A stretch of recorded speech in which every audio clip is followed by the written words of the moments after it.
Hi, everyone. Thanks for joining and welcome back to Wall Street Silver. Joining us back today is a very special guest. He's the founder of the Economic Ninja channel on YouTube and our good friend, Ninja. Welcome back, sir. How you doing, man? How's it going? Good, good. How are you doing? I'm good. So I'm actually on location of where I normally film. So we're trying something new. I'm just going off the phone. So hope you guys can hear me good. Yes, sir. Yeah. So the Brohawk's in good order today. We're happy about that. A man with a dream and a Brohawk. Ninja, I know that one of the issues that you've been on top of lately is the ECB, the European Central Bank. All of a sudden, they're going from easy money that now people are talking about them raising rates. I mean, all the bonds are negative in Europe. How is this going to impact gold and silver? What are you looking for here? Well, let's start with the easy money and the quantitative easing that they just announced that they're going to stop. They have been doing QE for about 10 years now. So this is a massively long project that they had, taken in to try and prop up their system. And now they're saying enough's enough, it's stopping. And the reason why it's stopping is because, or they need it to stop, is because the dollar euro trade is completely falling right now. The euro in comparison to the dollar has just been acting horribly lately. And so they're trying to prop that up.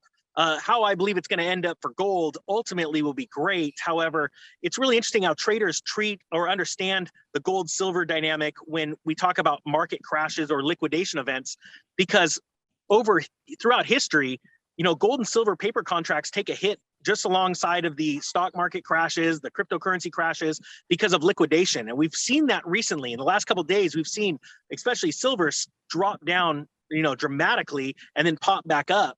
But it was because of, trading algos trying to liquidate and, being able to hold these funds up while everybody else in the world's selling, it seems like. Well, here, I'm going to show the chart. I know that you probably can't see this on your cell phone, but I'm going to show I got it. The Dixie chart here. And, it was trending higher. And then the other day, it just sort of started tanking. People who follow the technicals, I'm seeing all the comments this is bearish for the DXY chart, because the DXY is basically dollar and mostly a basket of currencies, but it's dominated by the euro. So if people are having to start pricing in, the euro is going to be reducing their bond buying and possibly raising rates. That's a huge change that's bearish for the dollar, right? At least. Yeah. So when the Dixie popped up outside of a bearish flag? When it popped out the other day, it actually represented essentially a high in the Dixie, I think over the last year and a half, almost 2 years. And it was a really strong indicator. We saw gold and silver sell off. We saw even crypto sell off because traders were moving into the dollar. But then when this drop happened, what was really interesting is that I had some chartists calling me and saying, why is the dollar dropping along with bonds, along with gold and silver? Everything's dropping. It was scary to them because they're used to the opposite happening. If the dollar is strong, gold and silver are going to sell off. If gold and silver are strong, usually it's because of the dollar weakening. And everything was selling off yesterday, and it was really interesting. Just in these little spurts, it wasn't this massive sell-off.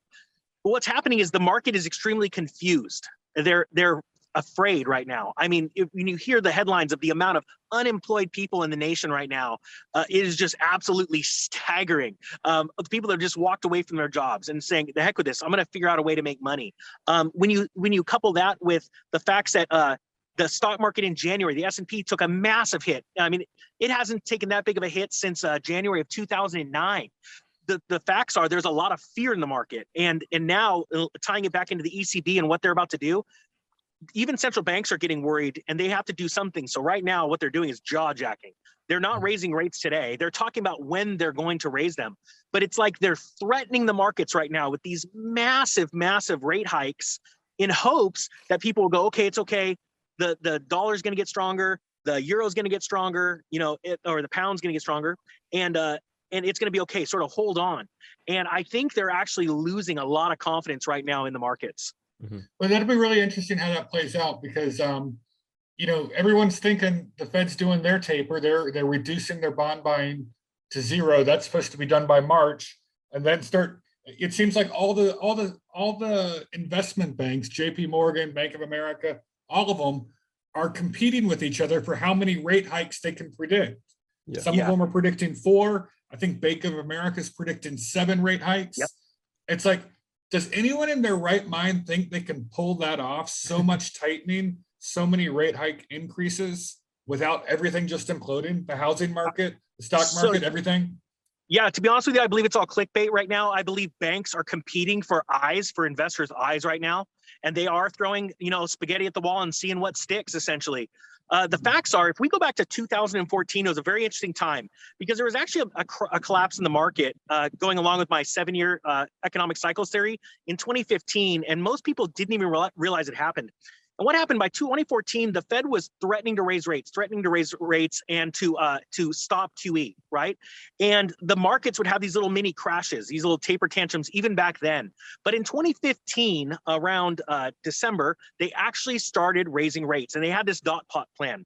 And over the course of 3 years, they were raising rates about 3 to 4 times a year, 25 basis points each time. The market couldn't handle it. By the time we hit 2.25%, the market was puking. Companies could not service their debt. Things were going bad.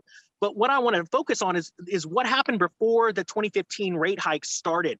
There was a lot of threats because that's the first thing a central bank does is they threaten it to see how the market's going to react. And after a while of threatening it and the market didn't, puke, they actually move forward with the rate hike. This means, and I truly believe, we're not going to see a rate hike in March. I actually believe I'm going to go against Bank of America, JP Morgan stuff and say it's not going to happen because the markets are already puking. And I believe we're about to hit some short term, because I'm in cash right now on the side waiting. We're going to see some more pain coupled with crazy news out of Facebook and PayPal and all this other stuff. We're going to see some more pain coming. And then what's going to happen is the Federal Reserve and the ECB are going to sit back, or the Bank of England, and they're going to go, we can't afford the rate hike right now. The economy is way too fragile. And then I believe we're going to see a blow off top like we have never seen before. Well, that'll be interesting if it plays. They've made so much noise about rate hikes. I think all their credit, I'm going to disagree with you a little bit. I think they have to do one. I think just to save face, they have to raise rates at least one time.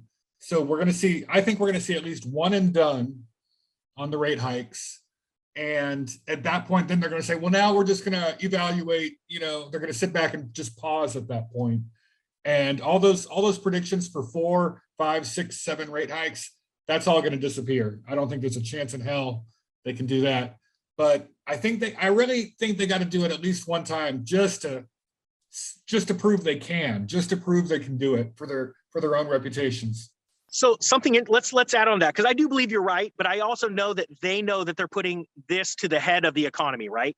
And if they do that, but let's go back to 2018. They'd been on a rate hike incrementally going on for like 2.5 years, and the current president at that time was screaming and yelling that the Federal Reserve was trying to collapse the markets, and the president, the Fed chair, was continually coming out and saying, no, this is where the trajectory we are on. I believe they were actually trying to get the rate hikes up to, I think, 3.25, if my memory serves me right. And even up to that October of 2018, they were like, no, this is fine. The economy can take it. Well, from October 3rd or 4th of 2018 till Christmas Eve of 2018, the Dow Jones lost 19%. That is actually around the same size as the first leg down of the Great Depression. Wow.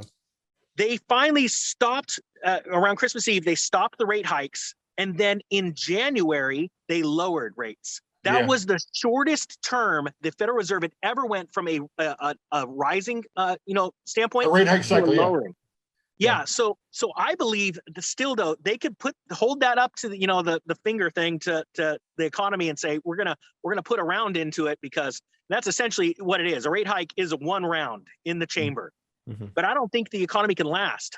They could do that, but I really think if in the next 2 or 3 weeks we see a massive amount of pain in the markets, we clip off another 5% of the the S&P. I think that they're going to be begging the Fed to not do that rate hike.